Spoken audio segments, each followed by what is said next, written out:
Coming to get you, Barbara.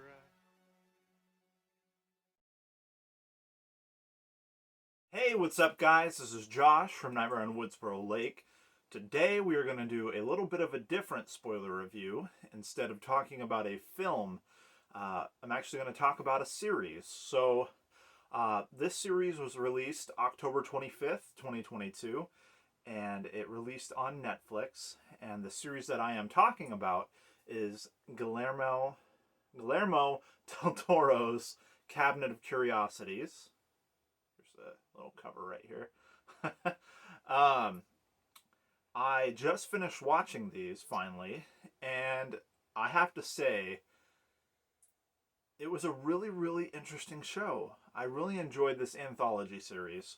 Like I said, this is going to be spoiler free, but it had quite the star studded cast throughout the entire series.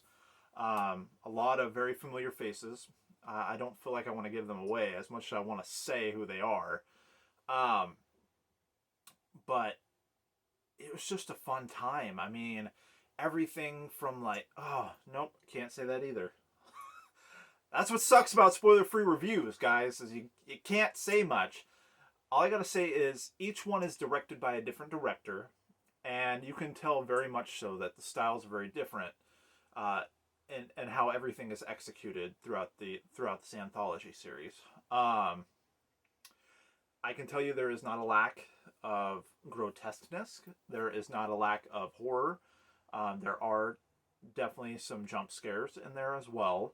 And there is gore and just some really nasty scenes that you get to see in some of these episodes. So if you're into that kind of thing, I feel like this would be right up your alley. Um, Definitely check it out. I mean, I feel like I really enjoyed it, but I can't speak for everybody else when it comes to what you guys watch. All I can do is make a recommendation, and in a non spoiler free review, I could give you so many things that would lead you to like maybe have an inclination to watch these, but this is spoiler free because it is still relatively pretty new.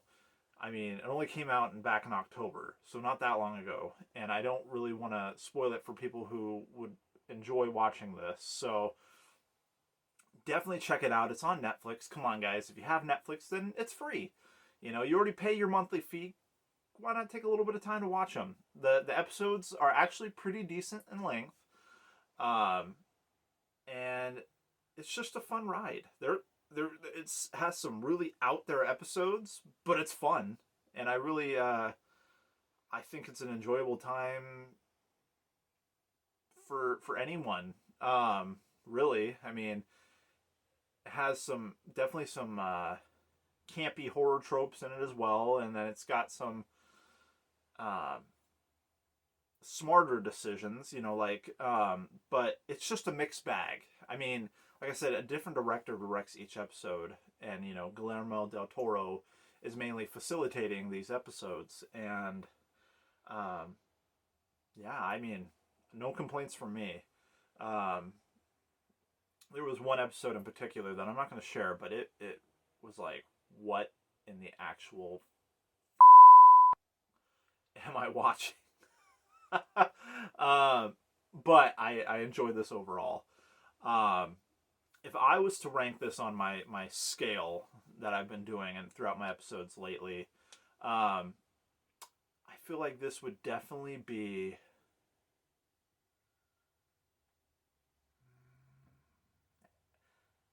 Hmm, I would say between Severed Limbs and We've Got a Bleeder. It's like, let's get this dude to an emergency room. Like, stat. Like, we already cauterized the wounds, but this dude's bleeding out. Like, it's kind of like in between. I really wish I had like an in between, because sometimes, like it's easier when you have numbers. You could be like, oh, I give it a 6.5 instead of a 6, or I give it a 7.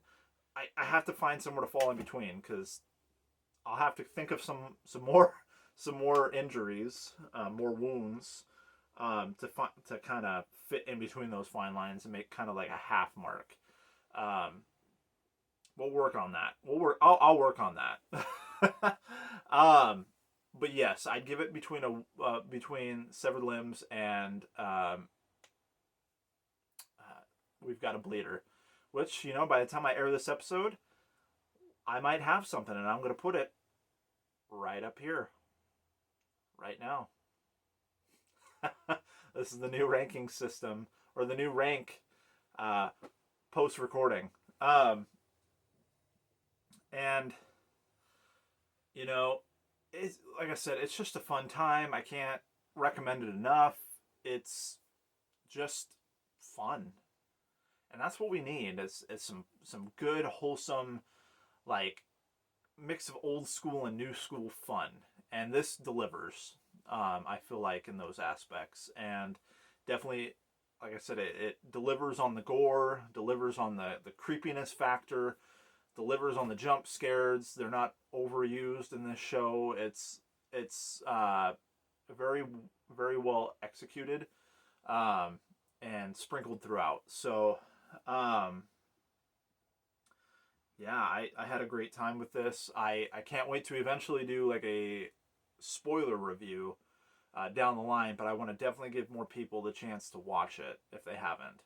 Um, if you have watched it or haven't watched it, feel free to leave me a comment below. I'd love to chit chat with you guys, or you can find me on Instagram, of course, and feel free to DM me, and we can chat more about this stuff if you ever like to. I'm pretty good about checking my messages, so yeah. Thank you guys so much for tuning in, as always. It means the world to me that you take a little bit of your time out of your day to hear what I have to say. I know I'm not a movie critic. I'm not a movie snob or TV snob. I love just talking about horror and giving my opinions on things, and I respect everyone else's opinions as well. I just love friendly banter, so please don't forget to like, comment, and subscribe.